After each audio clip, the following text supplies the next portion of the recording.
I realize I can be a leader without a title. I realize that I can be a leader even if I'm not the leader. I don't have to be in charge to help a group accomplish something. So it's expanding that awareness and making it more complex, differentiating that leadership is more than just being episodic, being in charge of the group when you have a meeting. Leadership's happening all around us all the time, and they become aware of their role in that. And there's a moral imperative that college-educated people, along with others, but college-educated people should be using those talents in their professions, in their communities, in their families, and giving back to a democratic society the talents that they've learned for their majors and their careers. And leadership helps that occur to solve shared problems in a community. So I would describe leadership development for college students in many different kind of capacities. One is leadership development is first personal development.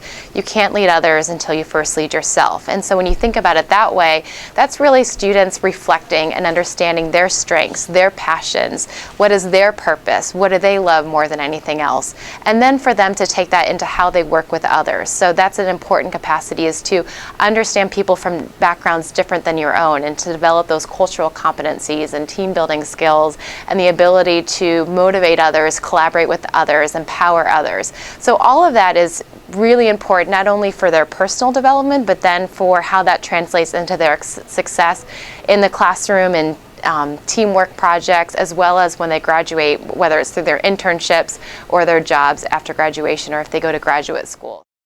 Every college or university has outcomes it's trying to create in its students. This institution wants the Widener student to have certain advantages that the values of this education might bring in terms of what they're able to do. Leadership is one of those.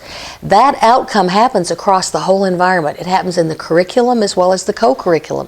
The student experiences the whole experience, and there are educators, faculty in the classroom, and student development educators in the co-curriculum that helps create learning environments for them through their residence halls, through student organizations, through the counseling center, the career center, intramural sports, intercollegiate programs, multicultural programs.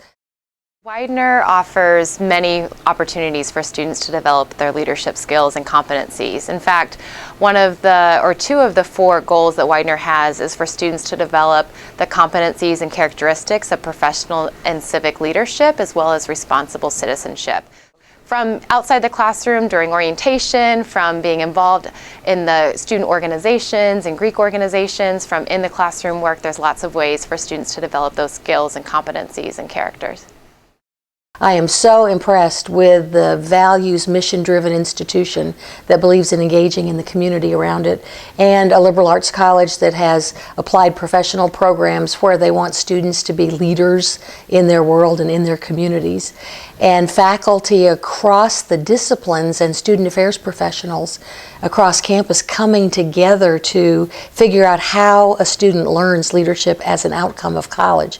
College is a real special time to practice approaches to leadership, to think about relationships and ethics and empowerment and processes that accomplish good outcomes in groups, and it's a chance to practice that through student organizations, through internships, through projects and classes. And this faculty and staff that I've met with these 2 days have been exceptional, wanting to turn everything into a learning experience they can for students to develop their leadership capacity, and that's wonderful.